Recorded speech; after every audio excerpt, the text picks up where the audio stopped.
Assalamualaikum warahmatullahi wabarakatuh. Perkenalkan, nama saya Febrian dengan NIM 2402 10 50034. Pada kali ini saya akan menjelaskan metode forward planning.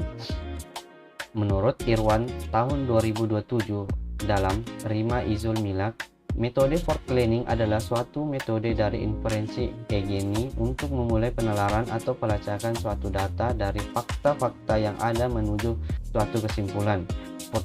Forward planning juga dapat diartikan strategi pengambilan keputusan yang dimulai dari bagian primer fakta menuju konstruksi kesimpulan akhir. Pelacakan ke depan adalah pendekatan yang dimotori data. Dalam pendekatan ini, pelacakan dimulai dari informasi masukan dan selanjutnya mencoba menggambarkan kesimpulan. Pelacakan ke depan mencari fakta yang sesuai dengan bagian if dari aturan if then. Nah, pencocokan fakta atau pernyataan dimulai dari bagian kiri if dahulu. Dengan kata lain, penalaran dimulai dari fakta terlebih dahulu untuk pengujian kebenaran. Seperti contoh penerapan forward planning pada pendeteksi penyakit ayam dapat dilihat pada kasus di bawah ini. Secara sederhana, kaidah di atas dapat dijelaskan bahwa if dan and merupakan bagian premis fakta. Fakta ini harus diinput terlebih dahulu, kemudian hasil penginputan tersebut akan otomatis diperoleh konstruksi dalam bentuk then. Adapun penerapan forward planning cocok untuk kasus seperti apa? Seringkali ada pertanyaan di atas muncul ketika mau membuat sistem menggunakan metode forward planning. Karena itu, di sini dijelaskan kasus apa yang cocok digunakan untuk forward planning dalam penilaian dan langkah-langkah apa saja yang perlu disiapkan. Metode forward planning sangat cocok digunakan untuk menandai masalah pengendalian kontrol dan pemalaman atau pengurusin. Contoh kasus untuk penggunaan FT dalam penilaian adalah pendeteksi kerusakan komputer berdasarkan keluhan pengguna.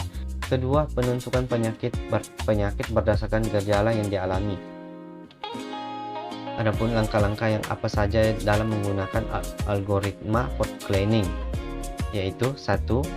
Mencari pakar yang sesuai dengan tema sistem yang dibuat. Kedua, mendapatkan data hipotesis. 3. Mendapatkan data premis. Keempat, mendapatkan data roulette. Dan kelima, setelah mendapatkan semua data yang dibutuhkan, langkah selanjutnya adalah menghitung data tersebut ke dalam teori forward planning sehingga menjadi konstruksi paling tepat dengan berdasarkan premis input user. Langkah-langkah perhitungan forward planning ada 4, yaitu admin sistem menyiapkan data-data yang dibutuhkan dalam forward planning seperti data konstruksi, data premis, gejala, dan data aturan. Kedua, sistem memunculkan daftar premis yang muncul sehingga pengunjung bisa memilih data premis. Ketiga, si pengguna sistem memberi inputan terhadap premis yang muncul. Lalu yang terakhir, sistem menghitung input dari pengguna berdasarkan aturan yang ada dan pada akhirnya didapatkan konstruksi yang dipilih. Cara perhitungan forward planning yaitu menentukan penyakit berdasarkan data, yaitu gejala yang dijawab oleh user, sistem menanyakan. Kedua, aturan yang ada pada sistem. Seperti contoh soal yang kali ini, contoh soal seorang mahasiswa berobat ke dokter dengan keluhan sulit tidur, sering terbangun di malam hari, sering minum kopi di malam hari, sering mengerjakan tugas di malam hari. Nah, keempat ini memiliki kode fakta yang dimana seperti G001, G006, G011, G012. Nah, konstruksi nama-nama penyakit, adapun kodenya seperti P001, nama penyakitnya itu insomnia akut, atau kode kedua yaitu P002 insomnia kronik. Yang ketiga kodenya itu P003, nama penyakitnya insomnia temporer. Nah, dari nama-nama penyakit di sini juga yang tadi dari faktanya yaitu G001, ternyata di sini kita bisa mengetahui kode gejalanya seperti G001, nama atau gejalanya apakah Anda sulit ketidur. Ini suatu pertanyaan. Seperti G006, apakah Anda sering terbangun di malam hari. Seperti itu pengumpulan datanya. Nah, lalu role pakarnya seperti satu, yaitu if G001, G002, G003, G006, G08, dan kode diagnosanya seperti P001 seperti yang ini, dan kriterianya pada ke-1 yaitu G001, apakah Anda sulit tidur.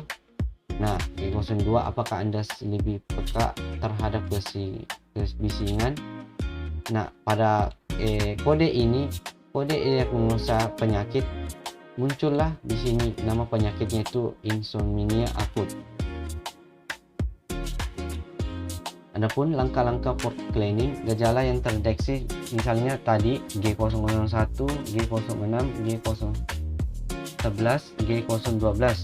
Nah, hitung nilai presentasi peluangan suatu kejadian. Rumus. Nah, kita punya rumus yaitu PA sama dengan jumlah gejala dan gangguan pada tabel keputusan dikali jumlah total gejala dan gangguan pada tabel keputusan dikali 100%. Seperti contohnya seperti R1 if G001, G002, G003 itu diagnosa P01 insomnia akurat. Nah, di sini diagnosanya dikali 2 per 5 dikali 100%, hasilnya itu 0,14. Seperti itu cara perhitungannya. Nah, kesimpulan hasil terbesar terdapat pada R3 terbesar 1 berdasarkan rules 3 R3 if G001, G05, dan if maka pasien diagnosa menderita penyakit insomnia protea. Jadi di sini R3 yaitu gejalanya adalah insomnia protea dari penyakit mahasiswa yang berobat ke dokter. Mungkin itu saja penjelasan dari saya. Assalamualaikum warahmatullahi wabarakatuh.